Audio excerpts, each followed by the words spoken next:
오늘은 예수님께서 사망 권세를 이기시고 부활하신 날입니다. 오늘 우리는 기쁨과 감사함으로 부활주일 예배를 드리고 있습니다. 주님께서 다시 살아나신 부활주일의 아침에 부활의 기쁨과 감격을 가지고 주위 분들과 이렇게 인사 나누시겠습니다. 우리 주님 다시 살아나셨습니다. 함께 인사 나누십시다. 우리 주님 다시 살아나셨습니다. 우리 주님 다시 살아나셨습니다. 또 이렇게 한번 인사 나눴으면 좋겠습니다. 우리 주님 부활하셨습니다. 우리 주님 부활하셨습니다. 주위 분들과 인사 나누시죠. 우리 주님 부활하셨습니다. 순교의 신앙으로 주님을 뜨겁게 예배했던 저 1세기의 초대교회 성도들, 우리의 믿음의 선배들은 예배로 모일 때마다 주님의 부활하신 소식을 함께 믿음으로 선포했다고 합니다. 화면을 보시면서 우리의 믿음의 선배들의 고백을 함께 외치겠습니다. 제가 먼저 선창하면 여러분의 부분을 읽으시면 되겠습니다. 주께서 부활하셨습니다. 다시 한번 하겠습니다. 주께서 부활하셨습니다. 할렐루야. 사랑하는 여러분, 예수님의 부활은 너무나도 분명하고 확실한 역사적인 사건입니다. 예수님은 부활하신 후에 막달라 마리아와 제자들에게 보이셨습니다. 마가복음 16장 9절에서 14절은 이렇게 그 장면을 증거합니다. 예수께서 안식 후 첫날 이른 아침에 살아나신 후 전에 7 귀신을 쫓아내어 주신 막달라 마리아에게 먼저 보이시니 마리아가 가서 예수와 함께하던 사람들이 슬퍼하며 울고 있는 중에 이 일을 알림해 그들은 예수께서 살아나셨다는 것과 마리아에게 보이셨다는 것을 듣고도 믿지 아니하니라. 그 후에 그들 중 2 사람이 걸어서 시골로 갈 때 예수께서 다른 모양으로 그들에게 나타나시니 2 사람이 가서 남은 제자들에게 알리었을 때 역시 믿지 아니하니라. 그 후에 11 제자가 음식 먹을 때 예수께서 그들에게 나타나사 그들의 믿음 없는 것과 마음이 완악한 것을 꾸짖으시니 이는 자기가 살아난 것을 본 자들의 말을 믿지 아니함일러라. 자, 여러분, 문제는 무엇일까요? 문제는 제자들이 온전히 믿지 못함이 문제였습니다. 14절 말씀을 다시 한번 보시면 예수께서 그들에게 나타나사 그들의 믿음 없는 것과 마음이 완악한 것을 꾸짖으시니. 사랑하는 여러분, 오늘 우리 믿음으로 주님의 부활하심을 바라보기를 원합니다. 예수님은 말씀하신 대로 다시 살아나셨습니다. 부활에 관하여 말씀하시는 예수님의 말씀을 한번 들어보십시오. 마태복음 17장 22절에서 23절 말씀입니다. 갈릴리에 모일 때 예수께서 제자들에게 이르시되 인자가 장차 사람들의 손에 넘겨져 죽임을 당하고 제3일에 살아나리라 하시니 제자들이 매우 근심하더라. 그런가 하면 요한복음 11장 25절에서 26절까지 해서 예수님이 하셨던 말씀을 우리 같이 한번 읽도록 하겠습니다. 예수께서 이르시되 나는 부활이요 생명이니 나를 믿는 자는 죽어도 살았고 무릇 살아서 나를 믿는 자는 영원히 죽지 아니하리니 이것을 내가 믿느냐. 아멘. 예수께서 이르시되 나는 부활이요 생명이니 나를 믿는 자는 죽어도 살겠고 무릇 살아서 나를 믿는 자는 영원히 죽지 아니하리니 이것을 내가 믿느냐. 사랑하는 여러분, 오늘 믿음의 눈을 떠서 믿음으로 부활하신 주님을 바라보시기를 간절히 축복합니다. 오늘 우리의 본문 고린도전서 15장은 흔히 우리가 부활장이라고 그렇게 부르기도 합니다. 왜냐하면 예수 그리스도의 부활의 생생한 증거들이 기록되어 있기 때문입니다. 사도 바울이 예수님의 부활에 대하여 이렇게 자세하게 기록한 것은 당시에 고린도 교회 성도 가운데에서 예수님의 부활을 믿지 않는 사람들이 있었기 때문입니다. 고린도전서 15장에서 사도 바울은 이렇게 증거합니다. 고린도전서 15장 3절에서 8절까지의 말씀, 우리 화면 성경 보시면서 함께 한 목소리로 읽도록 하겠습니다. 내가 받은 것을 먼저 너희에게 전하였노니 이는 성경대로 그리스도께서 우리 죄를 위하여 죽으시고 장사 지낸 바 되셨다가 성경대로 사흘 만에 다시 살아나사 게바에게 보이시고 후에 12 제자에게와 그 후에 500여 형제에게 일시에 보이셨나니 그 중에 지금까지 대다수는 살아있고 어떤 사람은 잠들었으며 그 후에 야고보에게 보이셨으며 그 후에 모든 사도에게와 맨 나중에 만삭되지 못하여 난 자 같은 내게도 보이셨느니라. 아멘. 여러분, 예수 그리스도는 우리를 위하여 죽으셨습니다. 나의 죄를 위하여 십자가에서 죽으셨습니다. 그리고 예수 그리스도는 장사되셨습니다. 그리고 예수 그리스도는 다시 살아나셨습니다. 예수님의 부활 소식은 좋은 소식이 아니라 진리의 소식인 것입니다. 사랑하는 여러분, 오늘 우리의 삶의 중심이 내가 되어 살아가고 있는 우리의 인생을 오늘 돌아봤으면 좋겠습니다. 그리고 우리의 삶의 주인, 우리의 인생의 주인을 주님으로 회복하는 주일 아침 되기를 간절히 소망합니다.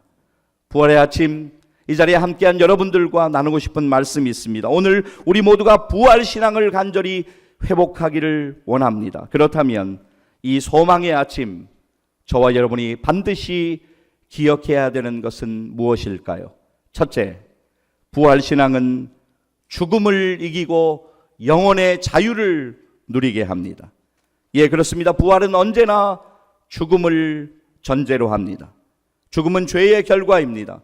첫사람 아담이 범죄함으로 모든 인간은 죽음이라고 하는 실존에 이르게 되었습니다.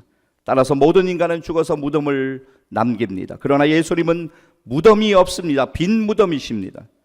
여러분, 인간의 힘으로는 죄의 고통을 극복할 수 없습니다. 곧 죽음의 문제를 해결할 방법이 없다는 것입니다.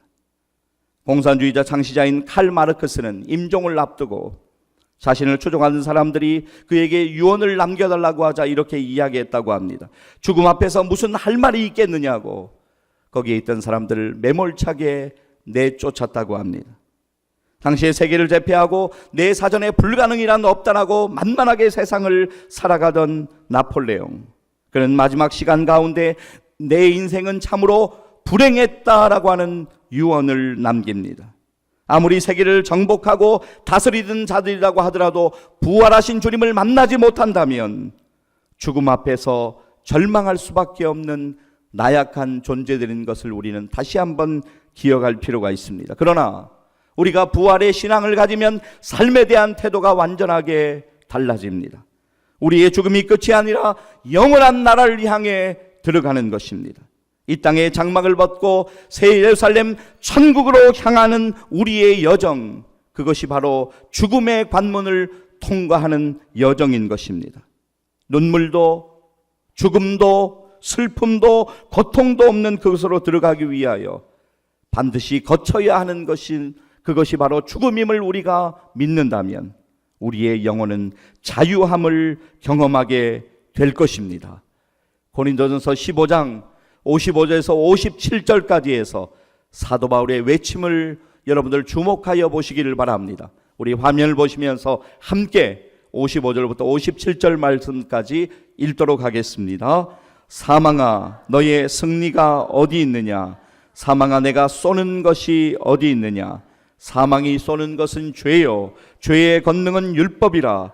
우리 주 예수 그리스도로 말미암아 우리에게 승리를 주시는 하나님께 감사하노니. 아멘. 우리 이어서 다음 절인 58절 말씀도 함께 읽도록 하겠습니다. 그러므로 내 사랑하는 형제들아, 견실하며 흔들리지 말고 항상 주의 일에 더욱 힘쓰는 자들이 되라. 이는 너희 수고가 주 안에서 헛되지 않은 줄 알미라. 아멘. 사랑하는 여러분, 그렇습니다. 여러분의 수고가 주 안에서 헛되지 않은 것을 분명하게 기억하십시오. 오늘 우리의 본문 20절 보면 사도 바울은 예수 그리스도께서 잠자는 자들의 첫 열매가 되셨다고 증거합니다. 오늘 우리의 본문 고린도전서 15장 20절 말씀 우리 같이 한번 읽겠습니다. 그러나 이제 그리스도께서 죽은 자 가운데서 다시 살아나사 잠자는 자들의 첫 열매가 되셨도다. 아멘. 그렇습니다. 예수 그리스도의 부활이 우리의 부활의 기초이자 실체입니다. 죽은 자 가운데서 다시 살아나사 잠자는 자들의 첫 열매가 되신 부활하신 주님을 믿음으로 바라보십시오. 그 주님이 우리의 영원한 소망의 근거가 되는 것입니다. 사랑하는 여러분, 남은 여러분의 생애의 시간 속에서 부활 신앙으로 죽음의 두려움에서 벗어나 영혼의 자유를 누리고 사시기를 주님의 이름으로 간절히 축복합니다. 소망의 아침, 우리가 기억해야 하는 두 번째는 무엇일까요? 둘째, 부활 신앙은 내일의 소망을 회복하게 합니다. 오늘 우리의 본문 고린도전서 15장 22절 말씀, 우리는 주목하여 볼 필요가 있습니다. 함께 읽도록 하겠습니다. 아담 안에서 모든 사람이 죽은 것 같이 그리스도 안에서 모든 사람이 삶을 얻으리라. 아멘. 그리스도의 부활하심을 믿는 부활신앙은 내일의 소망, 아니 영원한 소망을 소유하는 근거가 되는 것입니다.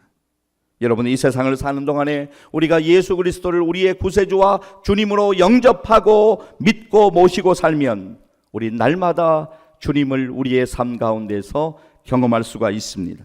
그러나 이것은 부분적인 경험일 수 있습니다. 우리는 이 땅에서 부분적으로 주님의 임재를 경험할 뿐입니다. 그것은 마치 거울을 통해 보는 것과도 같습니다. 그러나 우리가 이 세상을 떠나서 하나님 앞에 서는 그날에 우리는 거울을 통해서가 아니라 얼굴과 얼굴을 맞대는 것처럼 주님을 만나게 될 것입니다.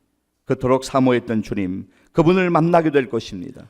그래서 죽음은 새로운 출발입니다. 여기에 우리 그리스도인의 궁극적인 소망이 있습니다. 사랑의 원자탄이라는 별명을 가지고 있는 손양원 목사님, 자신의 두 아들을 총살로 죽인 안재선이라고 하는 청년을 양아들로 삼아서 결국은 그가 목회자의 길을 가며 주의 복음 전하는 사람으로 변화할 수 있도록 그렇게 그를 인도합니다. 손양원 목사님은 후퇴하는 인민군 공작 대원들에 의해서 49세라는 나이로 인생을 마감합니다. 그날은 국군이 서울을 탈환한 날이었고 또 손 목사님의 막내 아들이 태어난 날이기도 했습니다. 49세, 그리 길지 않은 생애를 사셨지만 지금까지 그의 복음의 영향력은 우리 가운데 살아 있습니다. 손영호 목사님의 일기 중에 우리 가운데 알려진 일기가 하나 있습니다. 예수 중독자라고 하는 일기가 있습니다. 그 일기를 제가 원문 그대로 여러분들에게 읽어드리겠습니다. 나는 예수 중독자가 되어야 하겠다.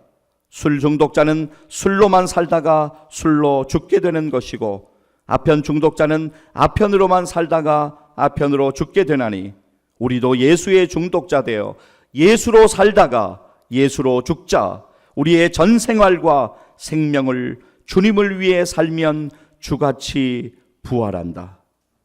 사랑하는 여러분, 예수 그리스도의 부활하심을 믿는 믿음 안에서 우리는 새로운 삶의 의미를 발견하게 될 것이고 죽음 건너편에 있는 영원한 소망을 발견하고 그분과 남은 생애를 믿음으로 동행하게 될 것을 믿습니다. 이 아침에 내일의 소망을 믿음으로 바라보시기를 주님의 이름으로 간절히 축복합니다. 세 번째, 오늘 소망의 아침, 우리가 기억해야 되는 것은 과연 무엇일까요? 그것은 셋째로, 부활신앙은 예수 그리스도의 능력을 경험하게 합니다. 여러분, 우리가 그리스도의 능력을 경험하지 못하고 살면 우리의 삶은 무기력하기 짝이 없습니다.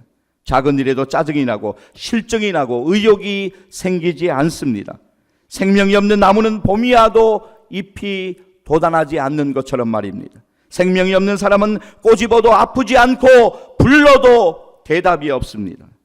이처럼 구원받지 못한 사람은 영혼의 무력감을 가지고 날마다 살아갑니다. 열심히 살아가는 것 같지만 영혼의 무력감을 해결할 수 없습니다. 그래서 오늘 우리는 예수 그리스도와 함께 다시 일어나야만 합니다. 나를 살리시기 위하여 십자가에 죽으시고 장사한 지 3일 만에 부활하신 예수님을 믿으면서 부활 신앙을 가지고 살면 우리도 예수 그리스도의 능력을 경험하게 될 것입니다. 터키 예수도인 이스탄불의 옛 도성 안에는 1700년이 넘은 성소피아 사원이라는 곳이 있습니다. 거기에 소장됐던 비밀문서 하나가 발견되어 세상에 공개되어서 우리에게 이런 글을 남깁니다. 문서의 제목은 예수의 체포와 신문 및 처형에 관하여 가이사에게 보내는 빌라도의 보고서입니다. 여러분, 빌라도 총독은 여러분이 잘 아시는 것처럼 예수님을 십자가에 내몰았던 사람입니다. 로마 황제 티베리우스에게 보낸 빌라도 총독의 보고서는 이렇게 시작합니다. 가깝게 문안드립니다. 제가 다스리는 지역에서 최근 수년 동안 일어난 사건은 나라의 운명까지도 변하게 할지 모르는 일이기에 가깝게 소상히 알려드리고자 합니다. 원하지는 않았지만 폭동이 걱정되어 희생양으로 예수라는 청년을 십자가에 처형했습니다. 그리고 다 끝난 줄 알았는데 더 큰 혼란에 빠지게 되었습니다. 그 이유는 그가 부활했기 때문입니다. 무덤은 텅 비었고 제자들은 예수의 부활을 전파하고 있습니다. 예수의 생애는 마치 진흙이 토기장이 손에 있듯 모든 것이 그의 손에 있음을 증명하고 있습니다. 따라서 저는 그의 주장이 사실일 수밖에 없다고 감히 말씀드립니다. 본디오 빌라도. 여러분, 부활에 대한 증거는 너무나도 많이 있습니다. 그러나 부활에 대한 가장 확실한 증거는 바로 예수님의 제자들입니다. 아시는 것처럼 예수님께서 십자가에 달리시자 예수님의 제자들은 모두 뿔뿔이 도망쳤습니다. 그랬던 그들이 돌아와 생명을 걸고 예수님이 부활하셨다는 소식을 전하기 시작했습니다. 제자들이 생명을 걸고 예수님의 부활을 증언할 수 있었던 이유, 십자가 앞에서 죽을까봐 두려워 도망쳤던 그들이 다시 목숨을 걸고 예수님의 부활을, 그 십자가의 죽으심을 증거할 수 있었던 이유, 그렇게 그들이 변할 수 있었던 이유는 무엇일까요? 그것은 바로 그들이 부활하신 주님을 만났기 때문입니다. 예, 그렇습니다. 오늘 우리가 부활하신 주님을 믿음으로 만나면 우리들도 변화될 수 있습니다. 52년간 사지마비 장애인으로 살아온 조니 에릭슨 타다. 그녀는 수백만 명에게 예수님 전하는, 그리고 희망을 강연하는 사람입니다. 1967년 6월 30일 17살의 꿈꾸던 소녀였던 조니 에릭슨은 다이빙을 하다 그만 사고를 당합니다. 목 아래에서부터 전신이 마비된 그녀는 고통, 좌절, 원망, 분노, 그리고 스스로 목숨을 끊어야만 하는 그런 감정을 느끼며 인간이 겪어야 하는 모든 감정을 겪었다고 그는 후에 고백합니다. 하지만 그녀는 재활훈련 및 치료를 통해서, 그리고 무엇보다도 부모, 형제와 주위에 있는 친구들의 응원과 기도 덕분에 점차 깊은 블랙홀에서 빠져나오기 시작했습니다. 그리고 입으로 그림을 그리는 법을 배웠습니다. 그리고 장애를 가진 사람들을 후원하는 모임도 만들었습니다. 그녀의 변화의 중심에는 예수님이 있었습니다. 그녀는 자기처럼 움직이지 못하고 무력하고 마비된 채 십자가에 달리신 예수님에 대한 환상을 보면서 깊은 은혜를 경험합니다. 하지만 무엇보다도 그녀에게 용기를 준 것은 예수님의 부활하신 소식이었습니다. 조니 에릭슨은 그녀의 소망을 이렇게 고백합니다. 나는 이제 미래에 대한 소망이 있다. 성경은 우리 몸이 하늘에서 영화롭게 된다고 말한다. 그때는 내가 내 발로 춤을 출 것이다. 비록 지금 내 손가락은 오그라들어 구부러지고 근육은 쇠약해지고 무릎은 비틀리고 어깨 아래로는 아무 감각이 없지만 내가 언젠가는 가볍고 밝으며 강력하고 눈부신 의로 옷 입은 새로운 몸을 가지게 될 것이다. 2019년도 현재 조나 에릭슨은 유방암 치료를 감당하고 있습니다. 여전히 오늘도 만성 통증과 싸우고 있습니다. 최근에 사진을 여러분이 보고 계십니다. 그런데 그녀는 오늘도 이렇게 믿음으로 고백합니다. 나는 여전히 휠체어에 앉아있다. 하지만 난 행복하다. 나의 희망은 오직 예수님. 사랑하는 여러분, 오늘 여러분들이 감당하기에 벅찬 인생의 무거운 일을 경험하고 계십니까? 혹시 사방으로 우겨싸임을 당하고 답답한 일을 만나고 절망을 경험하고 있습니까? 우리를 구원하시려고 인간의 몸으로 이 땅에 오신 예수님, 십자가에 달려 죽으심으로 나의 모든 죄를 대속하신 예수님, 사망 가운데서 부활하신 예수님을 이 시간 믿고 영접하시기를 바랍니다. 그리하면 우리는 남은 생애의 시간 부활하신 주님의 능력을 경험하게 될 것입니다. 사망 권세를 깨뜨리시고 부활하신 그리스도의 능력이 여러분의 문제보다 강한 것을 잊지 마시기를 바랍니다. 그래서 부활신앙을 회복하는 것은 참으로 중요합니다. 영적인 문제가 해결되면 여러분이 상상할 수 없는 놀라운 평안도 경험하게 될 것입니다. 폭풍우가 몰아치는 바닷가, 절벽 끝자락에서 어미새의 품 안에 곤히 잠들어 있는 아기새의 평안함을 여러분의 인생의 폭풍 가운데 경험하시게 될 것입니다. 예수 그리스도의 능력이 여러분의 능력 되시기를 간절히 소망합니다. 사랑하는 여러분, 그렇습니다. 부활은 과거형이 아니라 현재 진행형입니다. 부활하신 주께서 살아계시기에 우리는 지금도 기도로 그분을 만날 수 있고 그분과 대화할 수 있으며 그분과 동행하며 남은 생애를 살아갈 수 있습니다. 부활신앙으로 여러분의 삶에 무너지고 쓰러진 것이 일어나고 회복되는 역사가 일어나기를 간절히 소망합니다. 나사로 때문에 예수님을 믿은 사람들이 있었던 것처럼 나사로처럼 우리가 살아서 일어날 수가 있다면, 내가 부활을 경험할 수가 있다면 내가 먼저 살아나고 회복되어서 다른 사람들을 살릴 수가 있습니다. 우리는 이렇게 기도할 필요가 있습니다. 하나님, 절망 가운데서 내가 부활로 일어나서 주님의 소망을 전하는 도구 되게 하여 주시옵소서. 이 부활의 아침, 부활하신 주님을 믿음으로 바라보십시오. 부활의 소망을 회복하십시오. 부활 신앙으로 남은 생애를 살겠다고 마음으로 결단하십시오. 사랑하는 여러분, 부활 신앙으로 인생의 고난과 문제를 뛰어넘어 주님 때문에 승리하는 생애를 사시기를, 꼭 그렇게 되시기를 주님의 이름으로 간절히 축원합니다. 기도하시겠습니다.